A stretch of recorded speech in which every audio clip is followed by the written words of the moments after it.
E aí, Fernando Pascotti na área, já dei aquele joinha, se inscreve no canal e vamos pra cima. É o seguinte, você está no Tec Pascotti, canal de tecnologia, onde eu venho fazendo diversos vídeos com linguagem de programação, Java, né, orientando vocês aí com relação a desenvolvimento, né? E também venho falando aqui histórias do dia a dia de um desenvolvedor. Por exemplo, hoje que eu vou falar para vocês como é trabalhar numa fábrica de software, né? Então, por exemplo, a pessoa que está entrando na área, ou está estudando, está na faculdade, ainda não teve convivência com uma fábrica de software, com um ambiente de desenvolvimento, a pessoa, quando entra nesse mundo, eu particularmente, eu me senti extremamente estranho, sabe? Principalmente em projeto grande. Então, eu entrei na área mesmo como desenvolvedor, como CLT, lá em 2015, né? E aí, desde então, venho trabalhando, e já trabalhei em diversos projetos aí. E em alguns projetos eram projetos grandes, outros um pouco menores, mas sempre projetos medianos, com muito código, muita interação com bastante gente. Mas teve um projeto especial que foi muito grande, né? Foi uma empresa, uma adquirente, eu não vou citar o nome aqui, né, por questão de privacidade, mas é uma empresa que aqui na Grande São Paulo, gigante realmente, um andar ali em meados de 2016 ali, quando eu entrei nesse projeto, 2016, chegou a ter mais de 100 pessoas em um andar só, né? Então é bem corrido, né? Então o que acontece? Quando a gente fala assim, fábrica de software, quando você escuta falar, não sei se o pessoal está falando muito aí nas faculdades sobre esse tipo de assunto, mas fábrica de software é realmente ali uma linha de produção. Então cada um faz um pedacinho, tem naquele momento lá tinha as squads lá, né? Ou fragmentados grupos, né? Os pequenos grupos, então tinha diversos, vamos dizer assim, pessoas que cuidavam de determinado setor ali, fragmento ali do projeto, e aí ia tocando esse projeto entregava um montante final, tá certo? Isso daí acontece em todos os projetos aí, né? Você junta várias pessoas para chegar no resultado final. Esse é o resumo. E isso daí tem uma certa correria. Então, por exemplo, aqui, ó. Vou mostrar aqui um negócio, uma situação para vocês aqui, mostrando o código. Então, por exemplo, aqui tem os projetos aqui que eu venho demonstrando para vocês aqui. Então são projetos pequenos aqui, ó, você vê? Que coisa pequena, né?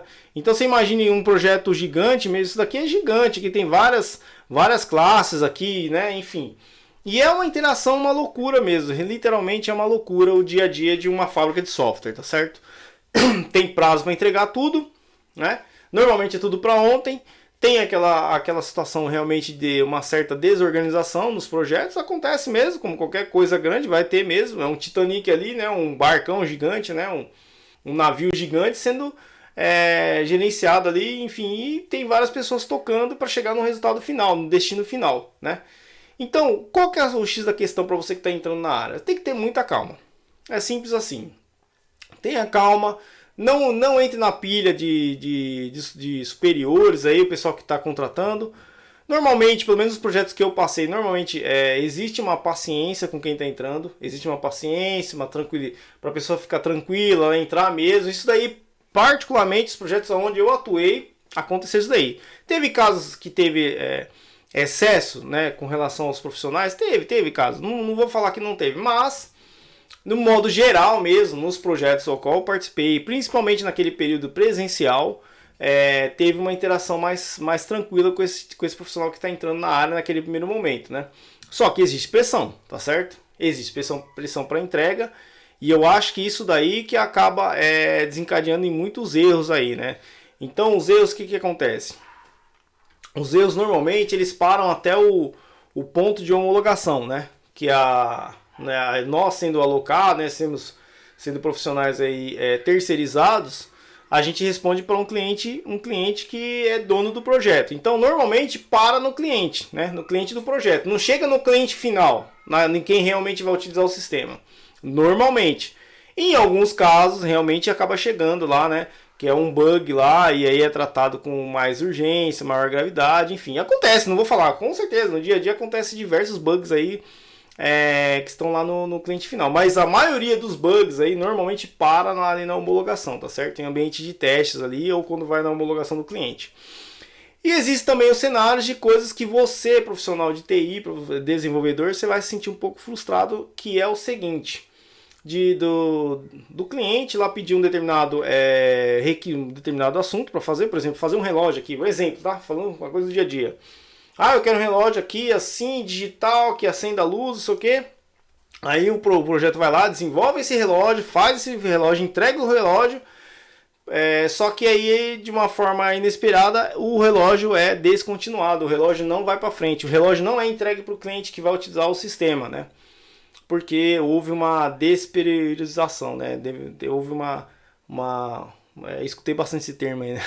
Então, é isso daí, pessoal. Então, esse é o dia a dia de uma fábrica de software, normalmente, tá certo? Pelo que eu vivenciei, é um ambiente que tem muita pressão, normalmente vem lá o pessoal de negócio, lá existe uma hierarquia, né?